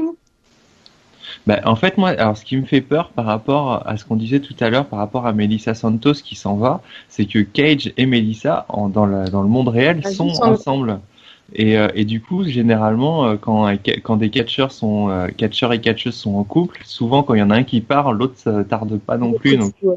ça me fait un peu peur, ça. J'avoue que ça serait dommage, ouais, parce que remplacé par la fille à Vicky, je sais pas ce qu'elle va donner, quoi. Alors c'est clair que je sais plus ce que c'est son nom, mais je l'aime pas du tout cette présentatrice, mais pour moi c'est pas Sean, passé du tout. Sean, attends, c'est quelque chose comme Ouais, un truc comme ça, ouais. Shona, Ah, Shona, bon, elle est moins belle que Mélissa, mais bon, La après, il fille faut est- lui donner. Je trouve que Melissa, elle avait une classe qui était marrante parce qu'elle dénotait avec ce côté un peu crado de la lucha underground, et alors que Miss Guerrero, elle colle trop dans le truc, elle fait trop badass, et je trouve que ça marche pas parce qu'on voit que c'est trop poussé en fait comme personnage. Pour le coup, c'est un vrai personnage qui sent le faux, quoi. Ah non, moi j'aime bien. Enfin, moi j'ai trouvé. Moi ça m'a bien fait marrer parce que je trouvais que dans ça, à moins que ce soit fait exprès aussi, dans sa gestuelle aussi, t'as l'impression de voir sa mère, quoi. C'est dingue, quoi. Je voyais. C'est vraiment la fille de sa mère, quoi. Vicky? Ouais. Moi, j'ai pas trouvé. Ah si, moi si, j'ai. Oh, mon Dieu, qui ressemble à sa mère. Ouais, j'ai trouvé aussi un petit peu, ouais. Ah, C'est. Mais moi, je la connais pas plus que ça. Je sais pas ce qu'elle va donner. Si jamais Mélissa s'en va, je sais pas ce qu'elle va donner. Mais pour l'instant, ça passe. Je trouvais. C'est sympathique. Enfin, on verra bien. Moi, je pense qu'il faut lui laisser sa chance et que ça peut le faire. Mais après, bon, je comprends que vous pleuriez Mélissa si jamais elle s'en va. Aussi, je la pleurerais, mais par rapport à Phoenix. c'est surtout si elle doit partir ou si quoi que ce soit, son remplaçant me paraît tout désigné. Je dis ça, je dis rien. Bon après, on lui vole son travail, là, c'est les Mexicaines qui lui volent son travail, donc bon, malheureusement, le pauvre. Lui, par contre, pour le coup, bon après c'est vrai que ça fait partie de son truc, mais c'est le loser par excellence. Là, on va en venir un peu aux managers, à ceux qui tournent autour, donc les Cuetio, Katrina, un petit peu en début de Melissa, dont on a pas mal parlé pendant ce podcast, et puis bien évidemment Famous B. Vous savez à quel point je suis attaché à lui et que mes soirées sont égayées quand je le vois faire ses promos. Cette saison, autant les autres saisons pas trop, mais cette saison je suis presque tombé fou amoureux de Brenda. Beautiful Brenda ne me laisse plus indifférent. La façon dont elle joue son rôle et elle est complètement hystérique et tout. Je sais plus ce qu'elle criait pendant un match quand il devait se faire casser les bras et tout, et puis je sais plus ce qu'elle criait, mais j'ai dit mais waouh, mais comment elle joue bien son rôle, mais c'est un truc de dingue. Et lui là par contre pour le coup c'est vraiment le loser quoi. Il se fait piquer sa place par Shona. À chaque fois t'es sûr qu'il va perdre des bras ou des jambes parce que bah il y a tout le monde. Enfin il s'est fait arracher les deux bras par Pentagon. Il s'est fait les jambes par Jack Strong. C'est les lutteurs qui laissent ce contrat ils reviennent pas. Ceux qui sont potentiellement forts bah genre Wagner il revient plus. L'année dernière, il avait réussi, je crois, en fin de saison, si je dis pas de bêtises, à faire signer Texano. On l'a pas vu de la saison. Et à chaque fois, il revient, c'est des losers, mais pas possible. Big Bad Steve, quoi. Le mec, il gagnera jamais un match. Enfin bon. Et donc, ouais, j'adore depuis la première saison. C'est avec Killshot, c'est vraiment mes deux personnages préférés. Et là, pour le coup, bon, c'est un bon catcheur parce que bon, je l'ai déjà vu plusieurs fois, mais là, il a pas le rôle de catcheur, mais son rôle, je le trouve vraiment, vraiment bien. Il a vraiment un feeling, un truc. Il tient super bien son rôle, ne serait-ce que depuis le début avec ses pubs qu'il faisait Gate Fame. C'était avec Brenda, mais enfin, voilà. Je vénère ce. Et je m'en suis jamais caché sur les forums, donc j'ai toujours me déclaré mon amour à ces personnes. Moi, je comprends totalement parce que je suis aussi ultra fan de Famous B. Au début, il avait ce côté un peu représentant, un peu poussiéreux qui était génial. Et puis là, ouais, à chaque fois qu'il vient, on sait que ça va être énorme parce que ouais, il s'en prend plein. Le mec, il a une carte de fidélité à l'hôpital pour les membres cassés, quoi. C'est exceptionnel. Puis ouais, Beautiful Brenda, elle est géniale. Elle le fait trop bien. Elle a l'air complètement allumée. Enfin, c'est n'importe quoi et c'est génial. Franchement, ces personnages sont exceptionnels. Ouais, ben moi, je suis l'inverse de vous. Moi, dans les Famous B, dans les autres saisons, ouais, bon, je l'aimais bien, mais sans plus. Et j'ai toujours adoré Beautiful Brenda parce que je trouve qu'elle joue extrêmement bien et depuis toujours, elle est vraiment hystérique. Elle fait vraiment la pouffe décérébrée totale, quoi. Et elle est sublime, quoi. Elle est vraiment, elle est géniale. Enfin, pour moi, elle est du début jusqu'à la fin. Pour moi, voilà, quoi. Et Famous B, bon, il faisait ses promos, j'aimais bien, mais de là, il a trouvé Dario Cueto, pour moi, est toujours passé devant lui. Niveau scénique, tout ça, c'était...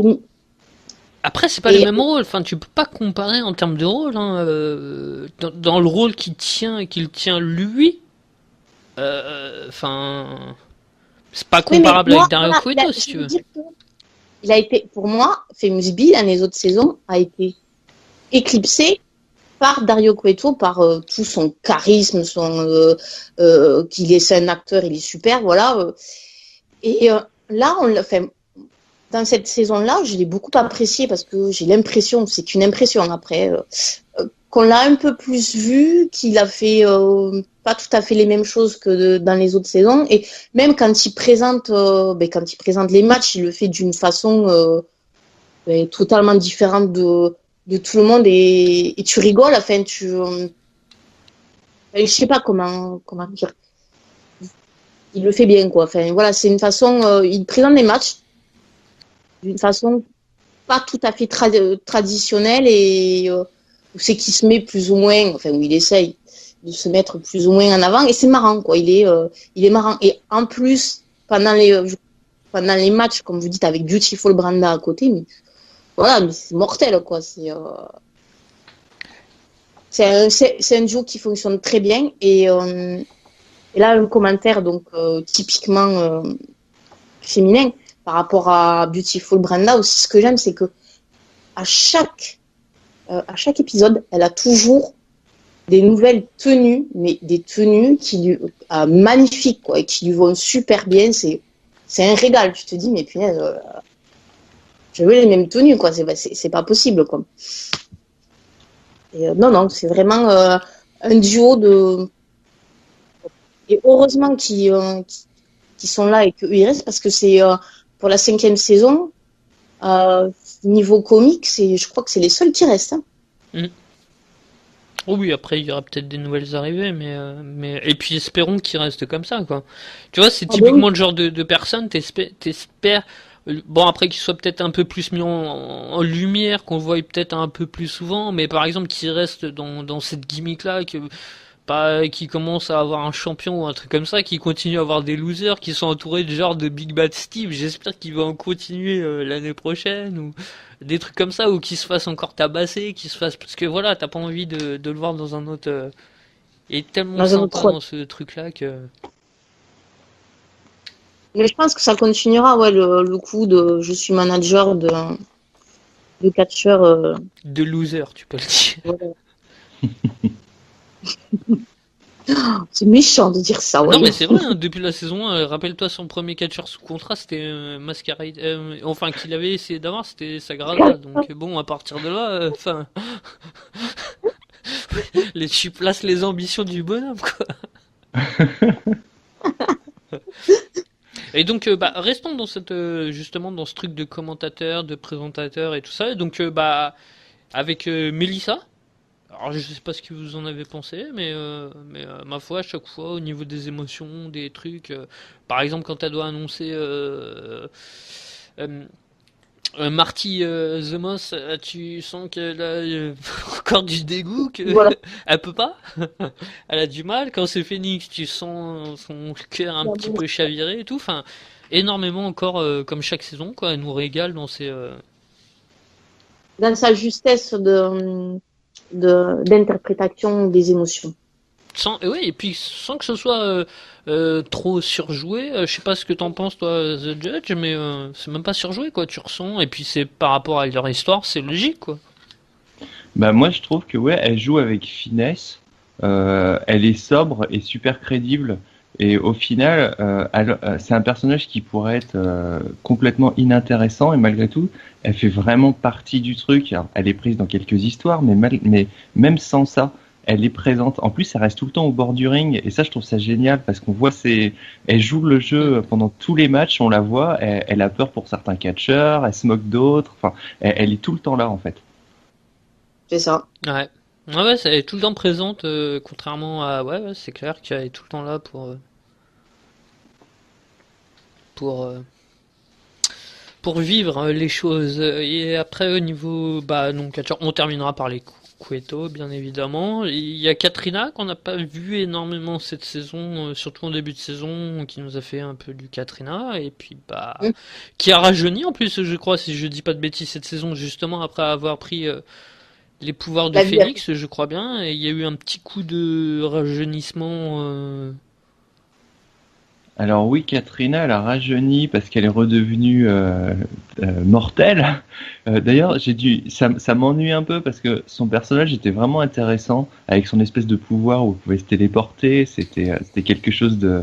Alors c'était toujours amené bizarrement parce que les lumières s'éteignent à moitié. C'est toujours un peu. Ça pour le coup, c'était un peu kitsch. Mais c'était quand même un personnage qui avait son pouvoir et j'ai du mal à comprendre en fait ses ambitions parce que de redevenir mortelle, bon en plus elle meurt tout de suite après, c'est pas de bol, mais j'ai du mal à comprendre en fait. Mais parce qu'elle allait mourir de toute façon si elle récupérait pas, elle avait plus suffisamment le pouvoir, elle le perdait, il s'amenuisait et que si jamais elle récupérait pas la vie de quelqu'un, elle allait mourir. Donc c'est pour ça Mais elle avait qu'elle a récupéré la vie de Phoenix, justement. ben, ouais, c'est pour ça qu'elle a fait, parce que si elle n'avait pas récupéré la vie à Phoenix, elle serait morte de toute façon. Oui. Non, mais oui, mais après, du coup, elle a récupéré la vie de Phoenix, elle l'a reboosté. Donc elle avait pas besoin de. Oui. Ça sera Mais, le grand mystère de la saison 4. ben, moi, elle a disparu, elle me manquera pas, ça va. Très curieusement, donc je serais pas étonné qu'on la revoie dans la saison 5. Et donc parlons maintenant du maestro, enfin Cueto qui nous a fait du Cueto. Hein, enfin, je sais que pas mal de gens étaient un peu contrariés par cette nouvelle gimmick entre parenthèses. Alors je sais plus trop qui entre vous deux, mais j'espère que vous avez changé d'avis quand même avec les épisodes qui passent. The Judge. Non, pas moi en tout cas. Vas-y. Bah moi en fait, alors quand je l'ai vu, j'ai trouvé que le personnage était intéressant, de ramener son père et tout ça. Après, moi c'est le costume, la perruque. Enfin, on voit que c'est faux quoi. C'est moi ça m'a choqué parce que j'avais vraiment envie de lui dire mais vas-y enlève ta barbe, on sait que c'est toi quoi.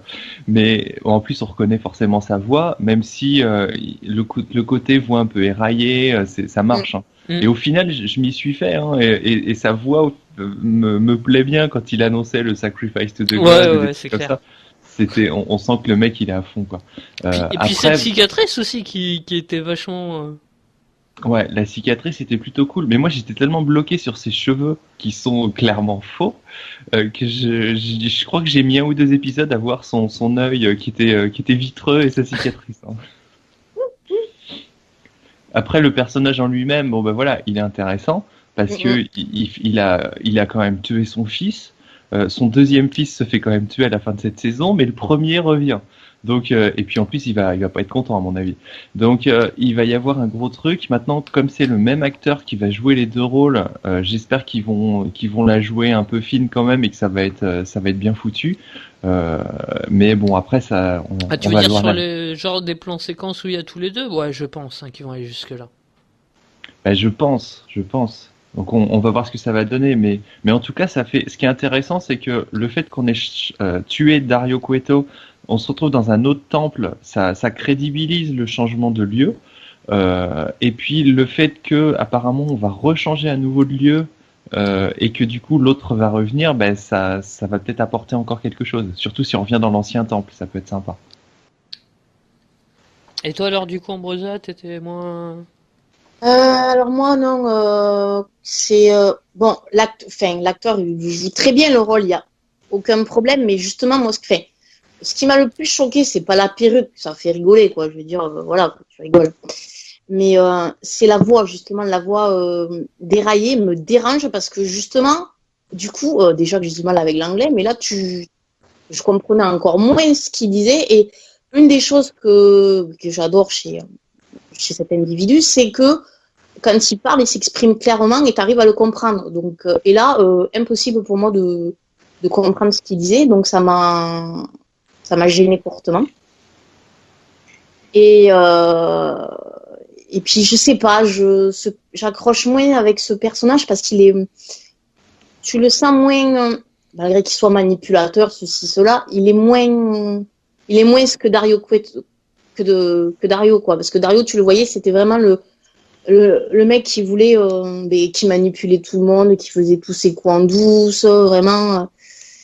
Et ça manque quelque part. Moi, j'avais plus d'attachement à Dario Cueto qu'au père. Après, dans la 5e saison, je pense que ça va être intéressant parce qu'on sait déjà que de toute façon, ils s'entendent pas tous les deux.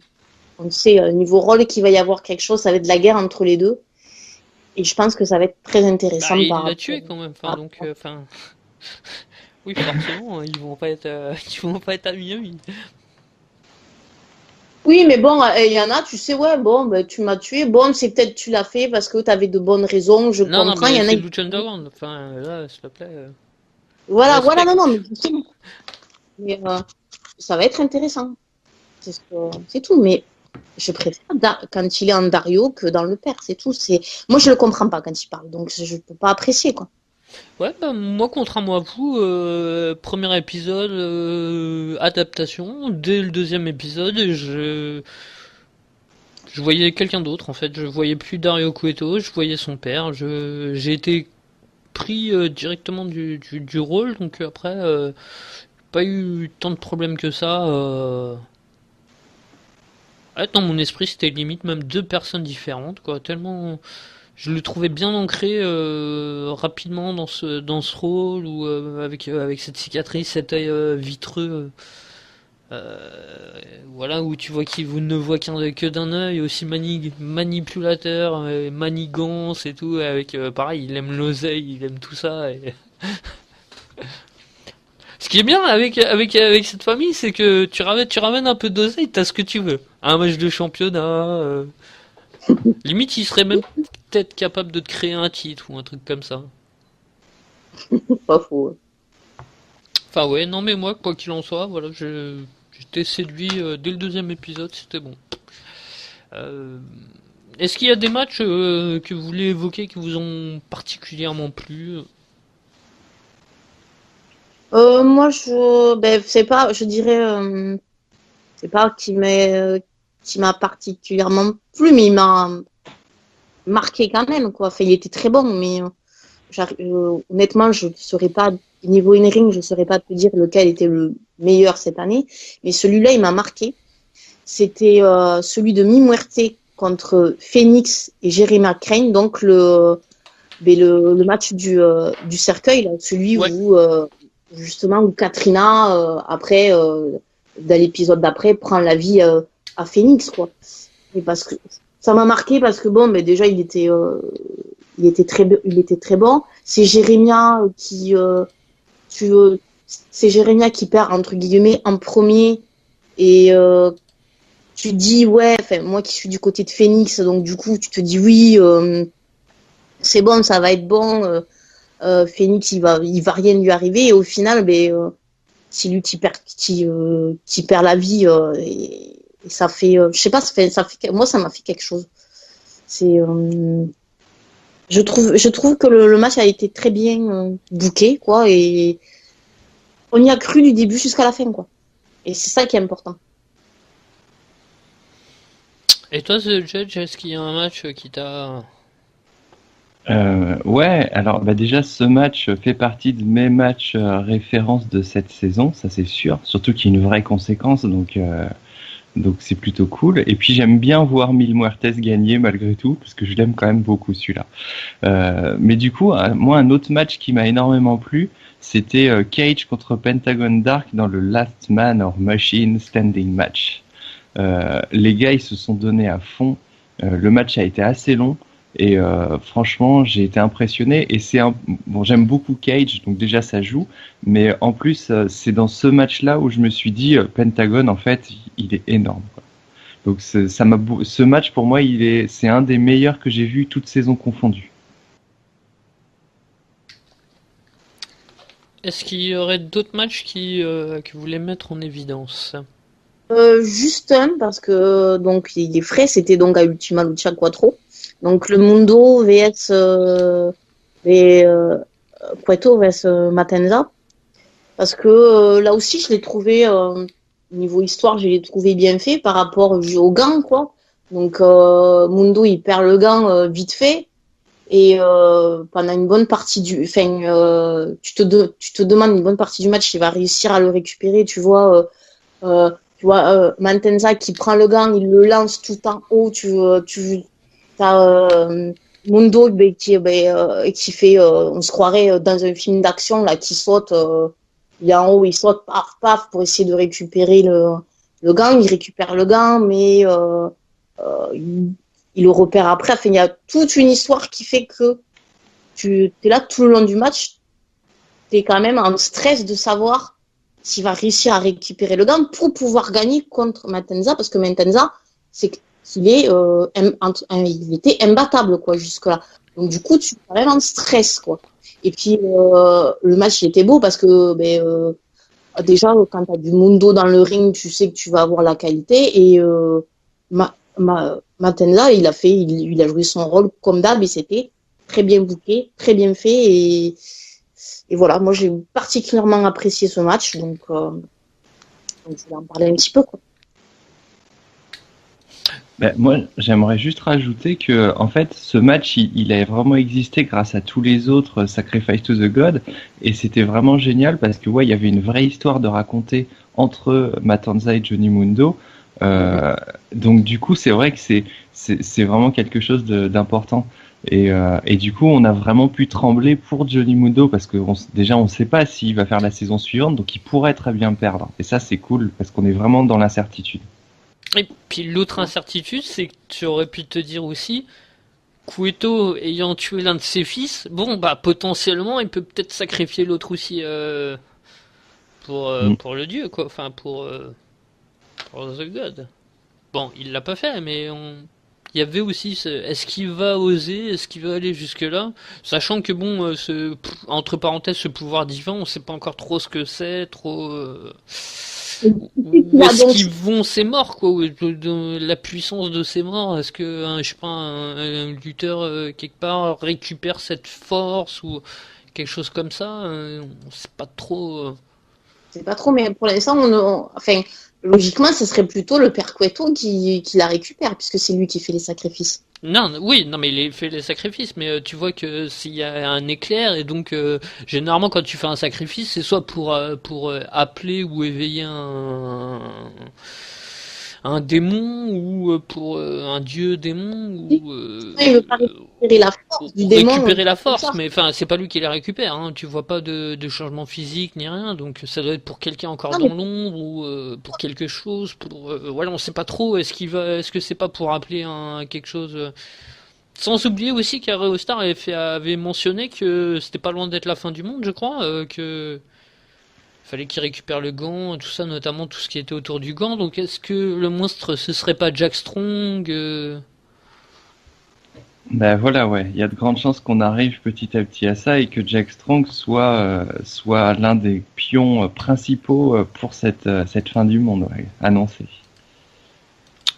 Et du coup, on va rebondir là-dessus. Je vais juste, moi, je peux conseiller, enfin, pour moi, mon match préféré, mais c'est logique en même temps, de tout ce que j'ai dit du podcast, on va rester dans cette logique, c'est bien évidemment Son of Havoc contre Killshot avec le masque versus masque, hein, bien évidemment.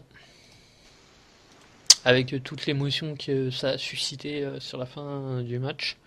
Et donc, du coup, on va rebondir justement sur ce qu'on commençait à dire. Donc, vos attentes pour cette saison 5, qu'est-ce que ce soit, on va dire, au niveau de l'environnement, les épisodes, le nombre d'épisodes, comme on évoquait en début de podcast, donc le nombre d'épisodes, l'arène, et puis après, au niveau des histoires, donc The Judge, quels seraient tes souhaits pour cette saison 5?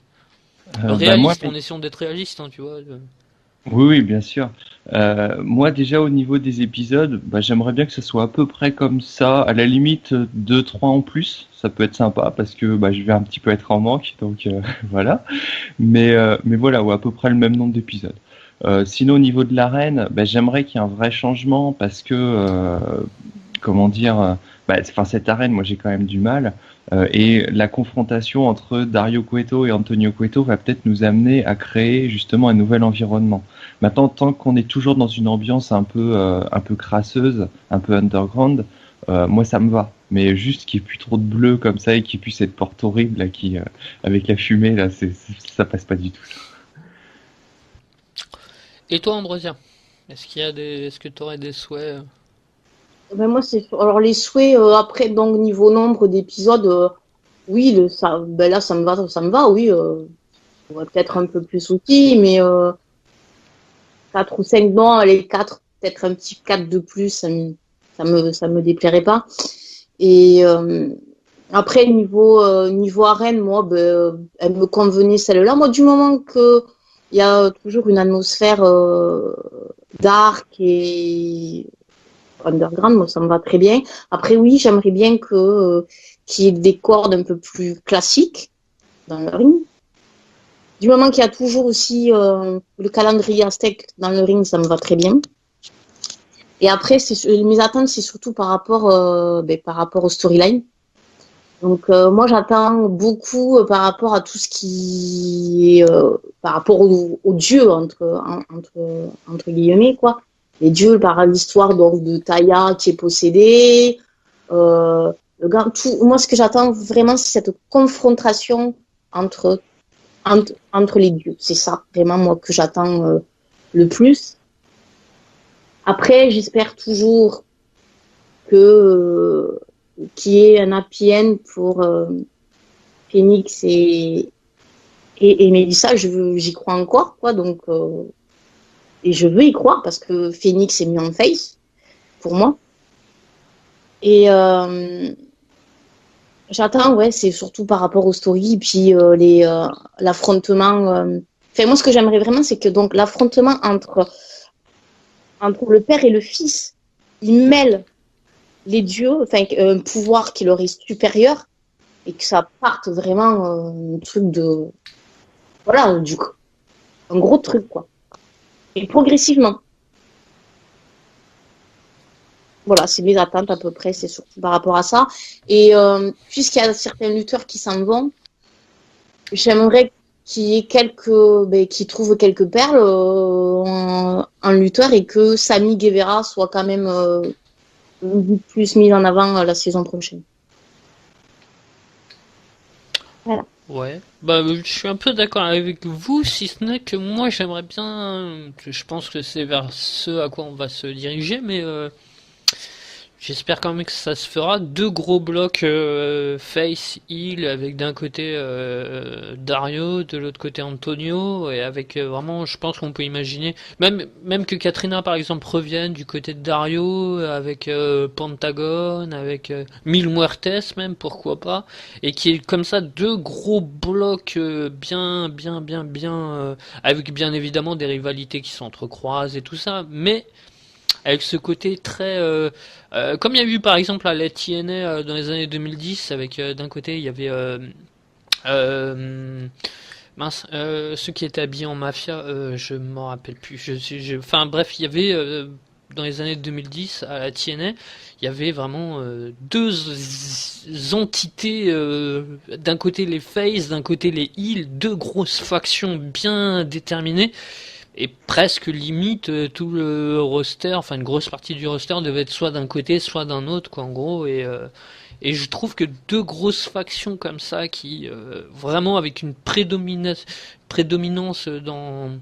avec une grosse histoire, avec notamment Jack Strong qui va quand même, enfin plus que dominer pas le monde, mais enfin la lucha underground, puisque déjà il y avait sa puissance à lui, maintenant il se retrouve déjà qui était déjà en partie possédé par une sorte de dieu maléfique ou d'entité, comme on l'entend à la fin du match, alors qu'il a pas encore le gant, alors qu'il a pas encore et que là tout à coup en possession du gant, ça devient le là à côté de lui, Matanza c'était limite un voilà c'est un Playmobil quoi, enfin par rapport à cette addition de malveillance et donc du coup bah ouais, donc j'espère vraiment deux grosses entités, deux grosses factions bien défini, même avec quitte à faire revenir par exemple Katrina pour je sais pas Aerostar qui essaie de faire en sorte de la faire revivre ou voilà pour vraiment parce que bon pour l'instant quand tu vois d'un côté et de l'autre c'est assez déséquilibré quand même parce que d'un côté les Heels enfin ils sont quand tu vois la limousine à la fin avec Wade Barrett et tout ça tu sens que pour l'instant là côté Heels ils sont en train de faire un gros truc hein. Donc voilà une grosse faction de face ça pourrait être pas mal après bon pour la salle, je serais tenté de dire un petit retour à l'ancienne, ça pourrait être vraiment sympa. Mais voilà, après quand tu vois que bon, par rapport au budget et tout, ça va l'air d'être quand même assez cher, donc on verra, ou peut-être une autre salle. Mais enfin bon, voilà, ouais, c'est surtout moi ça, mes attentes, que Famous nous régale encore, qu'il reste tel qu'il est aussi, hein, bien évidemment, et puis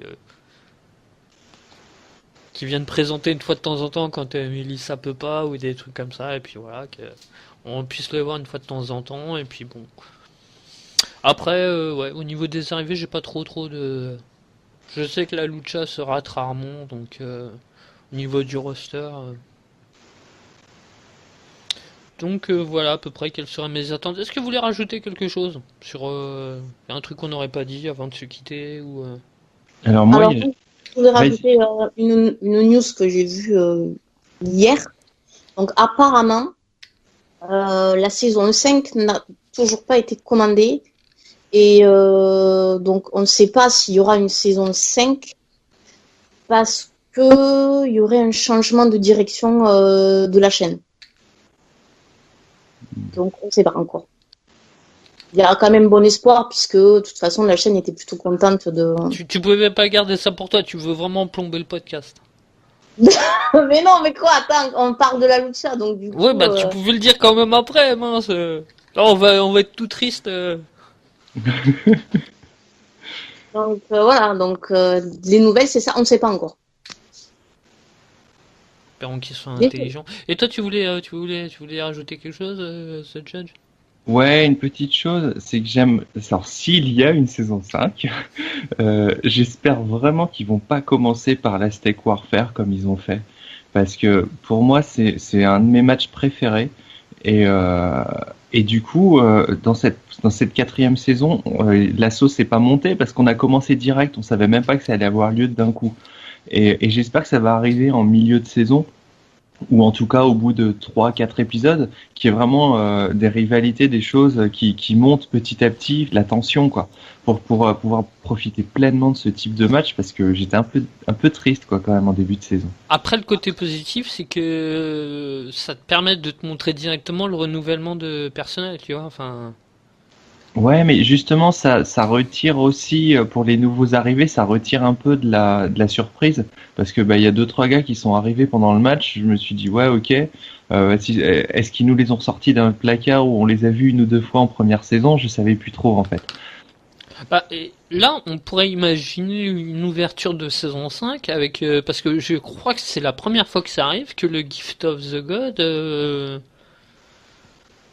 soit puisque comme il a été caché les médaillons vont être répartis encore il y a besoin encore de la répartir donc enfin je serais pas étonné qu'on ouvre la saison 5 avec 2 ou 3 épisodes autour des médaillons individuels et puis après pour couronner genre au bout de l'épisode 3 de faire le match pour Gift of the Gods pour couronner le nouveau champion Ouais, ça pourrait être une très très bonne chose parce que oui, il faut qu'il y ait un champion avec cette ceinture pour qu'il y ait cette menace qui pèse. Parce que c'est bien maintenant qu'il l'utilise de cette façon.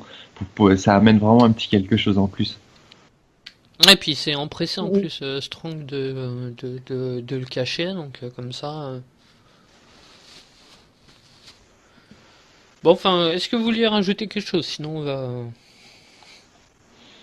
Bah non, moi c'est bon. Pour moi, je pense avoir fait le tour. Bon, C'est bah, bon pour moi. ok. Je le redis si vous avez écouté jusqu'à la fin, donc n'hésitez pas à venir participer sur les Fofos, à vous inscrire si c'est pas encore fait. Si vous découvrez sur YouTube le podcast, n'hésitez pas à venir participer. Les deux forums ne mangent personne. Il y aura les liens des deux forums bien évidemment en description, hein, c'est logique, c'est la moindre des choses.